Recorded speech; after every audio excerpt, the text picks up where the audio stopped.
Another rare intervention from Tony Blair.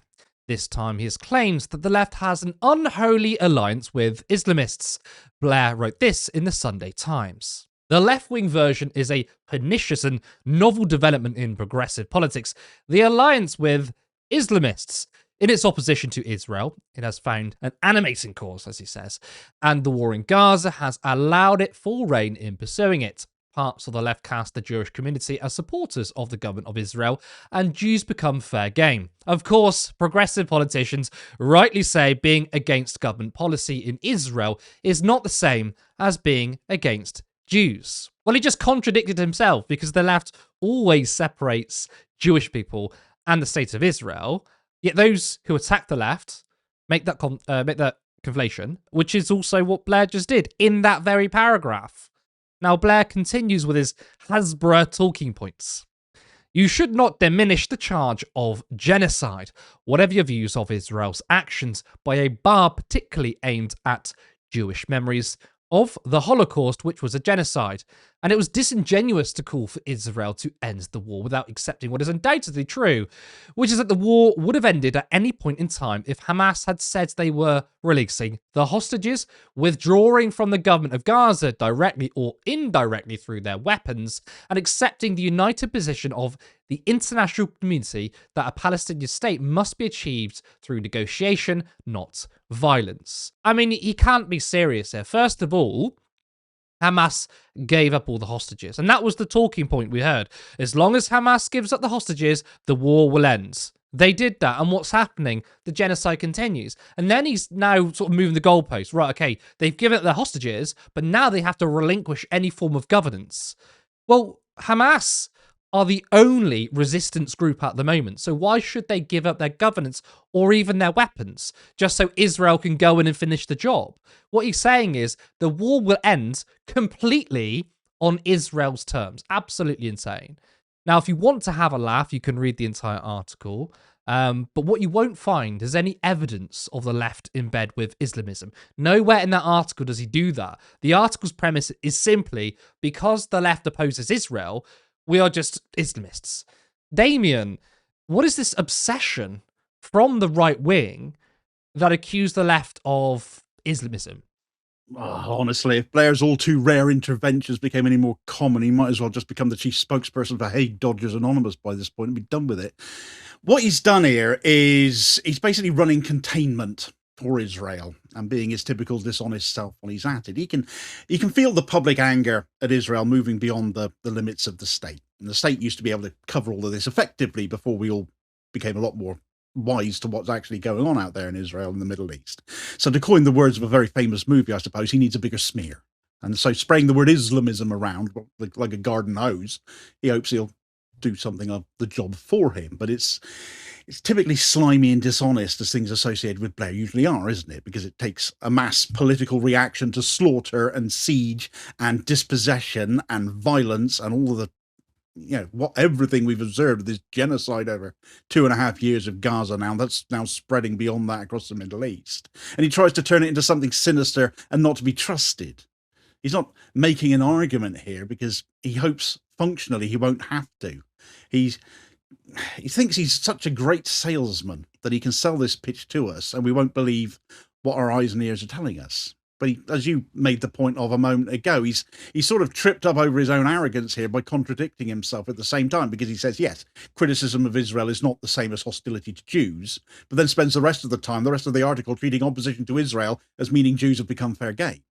So the distinction exists just long enough for him to claim that he's recognized it, and then he immediately treads all over it as if it doesn't make any difference to him, when it doesn't make any difference to the right, because the left are the ones that have spent years making the distinction, as you rightly said as well. Jewish people are not the state of Israel, and no state gets a blood-soaked exemption from criticism by wrapping itself in an entire faith or an ethnicity. It's Blair and his sort who keep dragging that conflation back to the table because it's all they can desperately cling to. So if we're going to, I suppose, ask why this obsession with accusing the left of Islamism, it's because the right are losing the moral argument and they know it. They cannot morally stabilize Israel's conduct over Gaza, or now with relation to the likes of Lebanon or Iran. They can't politically contain the scale of the public disgust that more and more of us feel. They can't admit the millions of people object to this because they have functioning eyes and ears and something that Tony Blair definitely doesn't have, which is a conscience. So instead, what they're attempting to do here is turn solidarity, bearing in mind this used to be the Labour leader, of course, and the Labour Party is supposedly built on solidarity and collectivism. But here he's trying to turn solidarity into extremism and into fanaticism, and Muslim political participation must become an object of suspicion at all times. So Islamism is just the latest cool smear word from that faction of politics for people like him who need the public to stop looking at the crimes that Israel is actually committing and start fearing the people who are actually doing the condemning. I mean, the left and Islamism, as he terms it, isn't like something Blair has come up himself. This is what we hear in right-wing circles. If you turn on Talk TV or GB News, it's this idea that the left are in bed with Islamists, and it's a walking contradiction. For example, the Together Alliance, that big protest, you had Zach Plansky on stage, and someone with promiscuous clothing, shall we say, and people saying, why isn't Mothin Ali there? Well, maybe he's uncomfortable. Zach Plansky's gay, he's Jewish. That's a walking contradiction. Of course, the Green Party has shown that it's not a contradiction. In fact, they've made a coalition, right? They've brought people together. But it's an obsession from the right wing to try and say the left are now Islamists. Of course, we would say it's simply because we're pro-Palestine. But this isn't just Tony Blair saying it. This is a talking point, shall we say, from the last couple of years. Yeah, they wheel Tony Blair out as some sage voice representing their views because everybody looks up to Tony Blair. Newsflash, we bloody don't. And it just really just exposes them for who they are. Like you said, the Greens have built this coalition now. They brought people together, a broad church that Labour used to be until they told everybody, there's the door. You can use it if you don't like the way we run things. So you're basically in this situation here where you've got Blair mouthing off again, but it's all the same old talking points. It's that same thing with the right that they need to give you a new boogeyman to fear. If this one's not working, if this excuse is no longer hitting home in the way that we used to like it, that we can't rely on the Murdoch scum to put out a piece and everybody automatically go, there's a wrong un, and therefore we must all believe that because it came in the Sun, therefore it must be true. That doesn't work anymore in this day and age, not with social media anymore. And I think this is what Tony Blair's never caught up with, because in his day, there was no social media as such. He got away with all the old usual tricks that certainly I grew up with through Thatcher and Major and into Blair after that. But you've got to, it's basically just make up the excuses, keep pushing the same old tired narrative that's 20 years old, no longer works in this day and age, and it no longer works. And they're scrabbling around desperately, looking for something else that they can latch onto that can say, they can say, this is what's to blame. We see it so often anyway with migrants and migration and that kind of narrative. But this is specific now that, oh no, we've got to look after Israel. And the way we're going to do that is we're going to oppose Muslims because Palestinians are mainly Muslim. And therefore, this looks like a good way of separating the divide. Let's get people back onto Israel's side again. Let's get them hating Palestinians again because that's used to work, but it doesn't anymore. And it's trying to get this sympathy back for Israel again that they just can't seem to grasp as been and gone. That's never going back in the box. We're never going to buy into that ever again. We've seen too much. Try again.